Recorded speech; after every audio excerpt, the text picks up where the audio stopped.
آتش دنیا کی سب سے بڑی دہشت گردی ہے۔ مسلمان ہرگز ٹیررسٹ نہیں ہے، یہ قرآن سے جھگڑنے والے یہ ٹیررسٹ ہیں۔ اور جن حکومتوں کے اندر یہ کام ہو رہا ہے وہ دہشت گرد حکومتیں ہیں۔ اور ہماری حکومت کو یہ مطالبہ کرنا چاہیے ان لوگوں سے کہ قرآن صرف ایک کتاب ہی نہیں، اللہ کا کلام ہے، ختم نبوت کا معجزہ ہے، قیامت تک باطل کو سرنگو کرنے کی ایک پاور ہے۔ اور چلانے والوں کہاں کہاں سے جلاؤ گے، یہ تو ہمارے سینوں میں محفوظ ہے۔ تاجدار ختم نبوت صلی اللہ علیہ وسلم کے غلام ہیں، ہمارے سینوں میں قرآن ہے، ہم کسی نااہل امت جیسے نہیں، ہم آیتوں کی تجارت کرنے والوں جیسے نہیں۔ یہاں تو بچہ بچہ اپنے دل میں قرآن کا نور لیے ہوئے ہے۔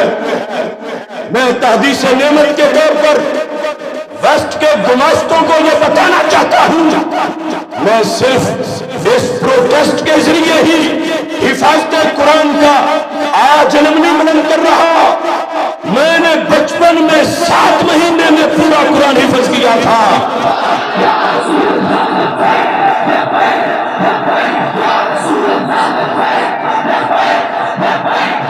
اور اللہ کا فضل ہے، میں ہر سال مصلی پہ کھڑا ہو کر تراویح میں پورا قرآن سناتا ہوں، اور حفظ کے بعد میں نے اس قرآن کے علوم کے لیے متزن رہنے کے لیے 25 سال گزارے ہیں۔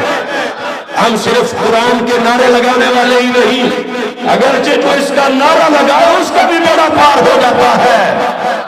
ہم قرآن کے حافظ ہیں، محافظ ہیں، اور ہمارے آقا علیہ السلام کا فرمان ہے جو اس قرآن کو یاد کر لیتا ہے، قرآن اس کی ہڈیوں اور گوشت میں شامل ہو جاتا ہے۔ لہذا جن لوگوں کی سوچ کمرشل ہے اپنی کتابوں اور ریولیشن کے بارے میں، وہ اپنے اوپر ہمیں قیاس نہ کرے۔ ہم اپنی کلیچوں سے اس کے ایک ایک حرف پہ گرا دے سکتے ہیں، اور یہ سند ہے۔ ہمارے آقا علیہ السلام نے فرمایا ارجو ان اکون اکثرہم تابعا، قرآن مجید کے بارے میں بخاری میں فرمان ہے، اور میرا معجزہ میرا قرآن ہے جو ہمیشہ لوگوں کو میری طرف دھیان دلائے گا۔